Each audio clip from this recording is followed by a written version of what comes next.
Quo vadis, Domine? Saudara, manusia cenderung mengingat satu kekurangan dan melupakan sejuta kelebihan seseorang. Banyak orang Kristen lebih mengenang Petrus sebagai sang penyangkal, malah diberi black label sang ayam, dan melupakan amal bakti, cinta setianya yang berpuncak pada kemartiran. Gereja memberi penghormatan khusus kepada Petrus, sang rasul, sang paus pertama, kepala gereja martir, pada 29 Juni. Sejak pertumbuhan gereja pada Pentakosta, Petrus mulai berfungsi sebagai kepala para rasul dan kepala gereja yang didirikan Kristus. Para pengikut jalan baru, yang kemudian disebut Kristianoi, dan kemudian lagi dikenal sebagai orang Katolikos. Gereja menyebar dengan pesat kemana-mana. Petrus dan para rasul memutuskan untuk pindah ke Roma, pusat dunia saat itu, agar mereka dapat menyiarkan kabar gembira lebih luas, lebih global, dan mondial. Di Roma inilah, menjelang akhir abad pertama, Kaisar Nero memerintah dengan sikap benci dan bengis terhadap para pengikut Kristus. Petrus menjadi saksi hidup kemartiran putra-putri gereja. Setiap hari ada diakon, imam, awam, entah dibakar, ditenggelamkan di sungai Tiber, dijadikan santapan binatang buas di Koloseum, atau disalibkan, atau dipenggal. Petrus dengan segala kemanusiaannya merasa takut dan gentar, galau dan risau. Hati sang gembala sedih, tersayat menyaksikan kematian domba-dombanya. Ia terpikir, apakah baik jika ia sendiri berpindah tempat? Umat beriman menganjurkan agar sang batu karang mengungsi, agar ia bisa terus menjadi pelindung mereka dari tempat lain. Menurut sebuah legenda dari buku berjudul Kisah Santo Petrus, tapi juga yang ditradisikan melalui lisan turun-temurun, Petrus kemudian memutuskan meninggalkan Roma. Ia menelusuri Via Appia dengan sejuta perasaan. Di tengah perjalanan ini, Petrus bertemu dengan seseorang. Ia ingin segera menghindar, tetapi tidak mungkin. Dan ketika makin dekat, nampaklah bahwa orang itu ternyata memanggul salib. Dan ketika berhadapan langsung, Petrus gentar dan kaget, karena orang itu adalah Yesus sendiri. Quo vadis, Domine? Petrus membungkuk dan bertanya, "Kemana Tuhan mau pergi?"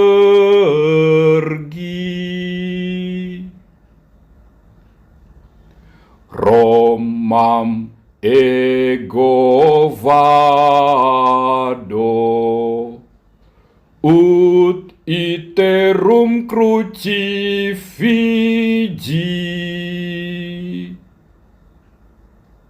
Yesus menjawabnya, "Aku pergi ke Roma untuk disalibkan kembali."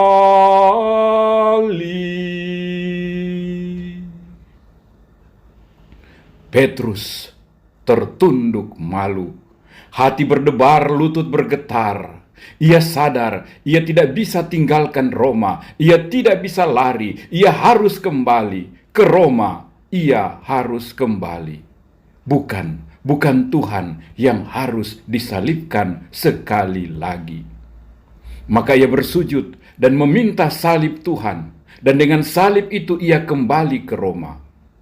Dengan gagah berani, dengan cinta yang dibaharui, ia menggembalakan domba-dombanya. Dan ketika tiba saatnya, di atas Bukit Vatikan, ia akhirnya menghadapi kemartirannya. Ia minta agar ia disalibkan dengan kepala di bawah, sebab ia merasa tak layak disalibkan sama seperti sang guru. Petrus membayar kerapuhannya dengan taat, dengan cinta sampai mati, mati disalib dengan kepala di bawah. Di tempat pertemuan ini, saat ini dibangun sebuah gereja Saint Mary in Palmis, tapi lebih dikenal dengan nama Chiesa del Domine Quo Vadis, Gereja Quo Vadis, untuk mengenang pertanyaan Petrus kepada Yesus, Quo Vadis Domine, Tuhan, Engkau mau kemana?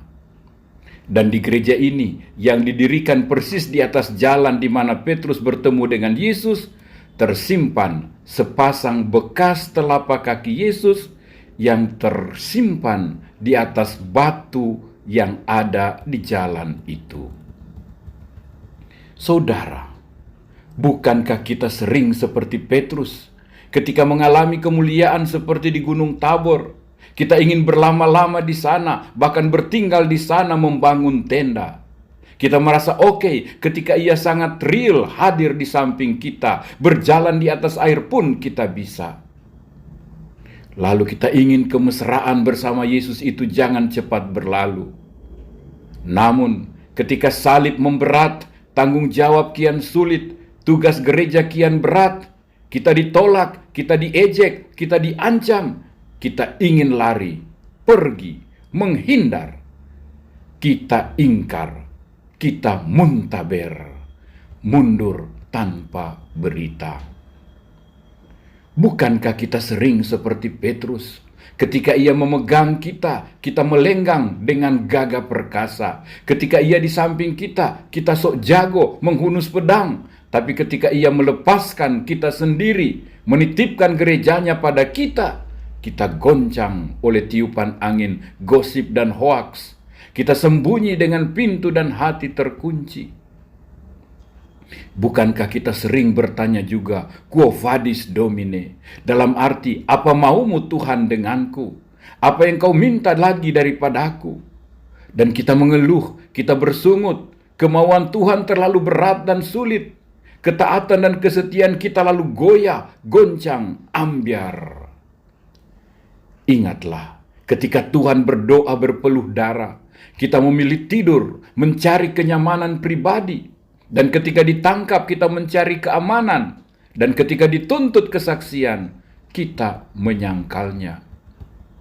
Saudara, bukankah Bunda Gereja kerap berduka, menderita dalam diri putra-putrinya yang dianggap kafir, yang diejek, diolok, yang dianggap najis, dianggap monyet, tapi kita diam, takut membela mereka. Bukankah gereja membutuhkan Petrus yang tidak lari, yang tidak menghindar, yang tidak mencari gampang? Saat ini Tuhan ganti bertanya, Quo Vadis, kau mau kemana? Kau mau lari? Aku mau disalibkan lewat hidupmu, panggilanmu, pembelaanmu, pemberian dirimu, perjuanganmu. Jangan lari. Aku tahu kamu bagai domba di tengah serigala. Kamu akan terguncang, kamu akan ditolak dan disiksa. Tetapi jangan takut. Aku sudah mengalahkan dunia. Kuatlah dan kuatkanlah saudara-saudarimu. Santo Petrus, kepala gereja pilihan Yesus, gembala yang serahkan nyawa, martir ksatria, perolehlah bagi kami iman yang kuat, harapan teguh, dan cinta yang rela berkorban lebih dari yang lain. Berilah kami juga keberanian untuk tidak lari dari tugas dan tanggung jawab. Semoga kami boleh menjadi batu karang yang teguh kokoh bagi keluarga, gereja, dan masyarakat. Amin.